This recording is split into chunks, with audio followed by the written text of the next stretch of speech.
Just where did you say you were from? Welcome to MsMojo, and today we're counting down our picks of situations from Disney movies that left us scratching our heads. I need to know which way it goes. There's gotta be an answer. It's something we're not seeing.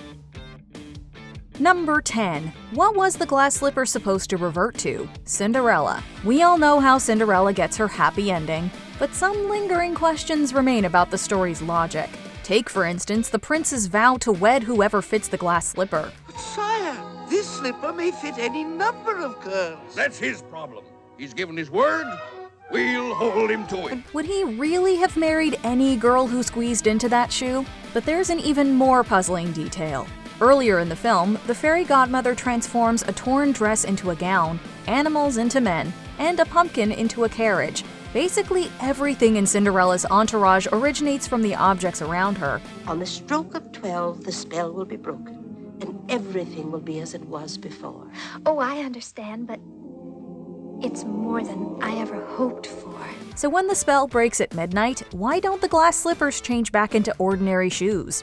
We're probably not meant to think about it, but if there are established rules about magic, we want to know why they were broken. Oh, this is terrible. Number 9. Why didn't Scar kill Simba when he killed Mufasa, the Lion King? Idiots! There will be a king! Scar's villainous plan actually succeeds for a time, but there's one oversight we can't wrap our heads around. In order for Scar to become king, both Mufasa and Simba have to be taken off the board. He personally sees to his brother's demise, then sends hyenas after his nephew. But why trust them to kill Simba? I practically gift-wrapped those cubs for you, and you couldn't even dispose of them. Scar was already in the perfect position to get rid of him, but instead he gave Simba the opportunity to escape.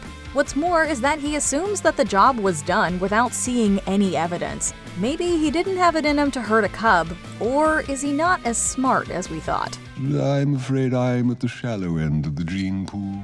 Number 8. Who or what is the Great Stone Dragon? Mulan. When Mulan enlists in the Imperial Army, her ancestors decide to send a guardian to help guide her. Yes, awaken the most cunning. No, the swiftest. No, send the wisest. Silence! We must send the most powerful of all.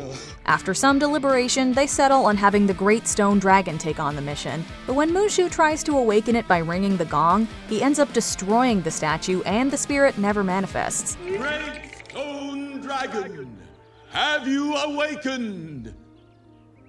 Yes, I just woke up. I'm the Great Stone Dragon. Good morning! But ringing the gong should be all that's needed to wake it up, right? So why didn't it work? Some have theorized that the dragon now lies within Mulan, or that it maybe didn't want to emerge. Or maybe Mushu just chose the wrong statue.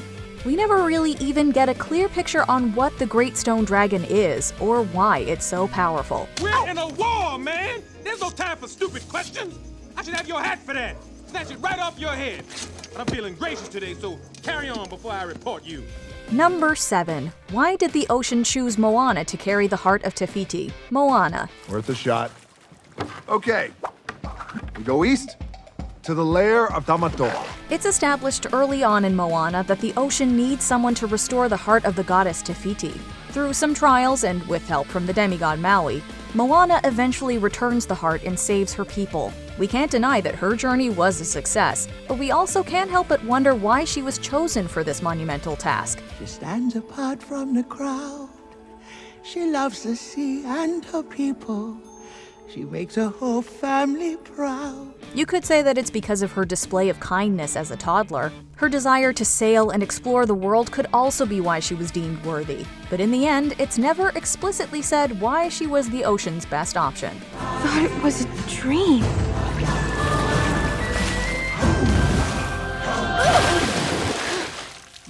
No. Number 6. Where are Kristoff's parents, and why was he raised by trolls? Frozen. Trolls? Shush, I'm trying to listen. Cuties, I'm gonna keep you. While the Frozen series tells us about Anna and Elsa's origins, we don't get much information about Kristoff. We know that as kids, he and Sven were taken in by a group of trolls, but we don't know why they were left alone in the first place. Is it the way that he runs scared? Or that he's socially impaired. Or that he only likes to tinkle in the woods. I did not need to know that. When we first meet Kristoff, he even seems to be with a group of ice harvesters. Why would he leave them for the trolls? Did he even have a say in his adoption?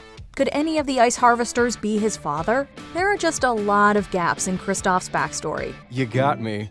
Let's call it a night. Good night. Number 5. Why were Anita and Cruella friends? 101 Dalmatians. When it comes to villains, Cruella de Vil is as cruel as they come. She's not only vain and short-tempered, she also relentlessly pursues Dalmatians so she can make them into clothing. So we have to wonder why Anita would ever have a relationship with her. She's like a spider waiting for the kill. Roger, Look she'll out hear for you. Cruella de Vil.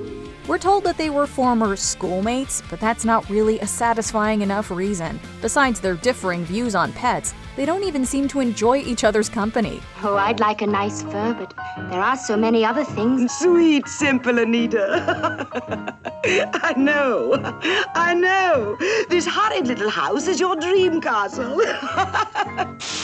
It is possible that Cruella wasn't always such a terrible person to be around, but their friendship still seems puzzling and needs further context. I'm through with all of you. I'll get even. Just wait. You'll be sorry. You fools. You idiots! Number 4. How did the townspeople forget about the prince, Beauty and the Beast? He's got her. He's got her locked in the dungeon. Who? Belle. We must go. Not a minute to lose. Whoa, slow down, Maurice. Who's got Belle locked in a dungeon? The spell that turns the prince into the beast has some weird conditions, one being that the castle servants are cursed to become household objects. It seems unfair to punish them all for one person's mistake. But what's even stranger is that their existence seems to have been wiped from the nearby town's whole memory. Is this place? Please, steady. It's hard to believe that they'd all forget something as important as the monarchy. It definitely would make the curse far harder to break. Falling in love with a beast is an obstacle in itself. Not knowing he exists would make that even more difficult. Was the induced amnesia part of the plan all along?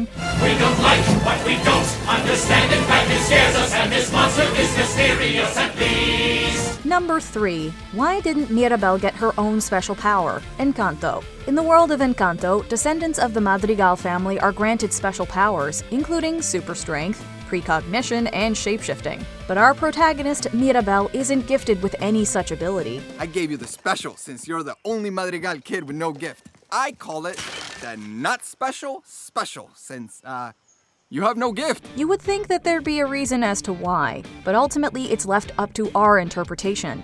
Some say her compassion and resourcefulness were her gifts, which end up saving the family in the end. You're the real gift, kid. Let us in. Open your eyes. Another theory suggests that Mirabel wasn't given a gift in order to punish Alma and her hubris. Or perhaps the candle knew that only a powerless relative could save the miracle. Whatever fans choose to believe, it's clear that the filmmakers made an interesting mystery out of this one detail. Look, if I could help anymore, I would, but that's all I know. Good luck. Number 2. Why does Ursula hate Triton, the Little Mermaid? Poor little princess. It's not you I'm after. I've a much bigger fish to... Ursula, stop! The Sea Witch's goals are relatively simple: manipulate Ariel and usurp the throne of Atlantica. We do, however, get hints at Ursula's more complex motives. We know that she and Triton have a rough history and that she's living in exile. In some adaptations of The Little Mermaid, it's even implied that she's connected to royalty. In my day, we had fantastical feasts when I lived in the palace. So what exactly did she do to deserve banishment? Was it because of an act of treason or her magic? The live-action remake does reveal some new details about her backstory, one being that she's Ariel's aunt. But it'd be nice to know just a little more about the origins of her conflict with Triton. I admit that in the past I've been a nasty. They weren't kidding when they called me, well, a witch. Before we unveil our top pick, here are a few honorable mentions. Who made the cat-sized instruments? The Aristocats. Someone must have given them the tools to make an earworm of a song. Everybody,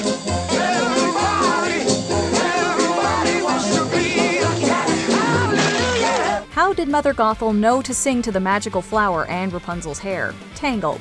Connecting music to magic is a pretty big leap in logic. I'm not freaking out. Are you freaking out? No, I'm just very interested in your hair and the magical qualities that it possesses. Number 1. How did Kronk and Yzma catch up? The Emperor's New Groove. We're usually willing to suspend our disbelief, but really, how did they do it? Well, you got me. By all accounts, it doesn't make sense. Oh well, back to business. Before we continue, be sure to subscribe to our channel and ring the bell to get notified about our latest videos. You have the option to be notified for occasional videos or all of them. If you're on your phone, make sure you go into your settings and switch on notifications. Number 1. Was the genie not able to make Aladdin a prince? Aladdin. The genie's cosmic magic is practically limitless, so when the titular character makes his first wish to become a prince, it's effortlessly granted. None of the rules are broken, and Aladdin is able to woo Princess Jasmine. Night, my handsome prince. Sleep well, princess. But soon, Aladdin starts to feel guilty for lying about his royal status. But he wouldn't technically be lying if the wish worked like it should have. He's got the outfit. He's got the elephant. Cause we're not through yet. Hang on to your turban, kid. We're gonna make you a star. By all accounts, Aladdin should officially be a prince. But the story suggests that he's just masquerading as one. So did the wish work or not? If it did, Aladdin should be the legitimate ruler of some kingdom somewhere. But if the wish didn't work, then we're owed clarification as to why that's the case. Well, fine. Then just stay in there. What Disney questions keep you up at night? Let us know in the comments. He doesn't really want to talk to you. Well, then you ask him. Hate being in the middle. Do you agree with our picks? Check out this other recent clip from MsMojo. And be sure to subscribe and ring the bell to be notified about our latest videos.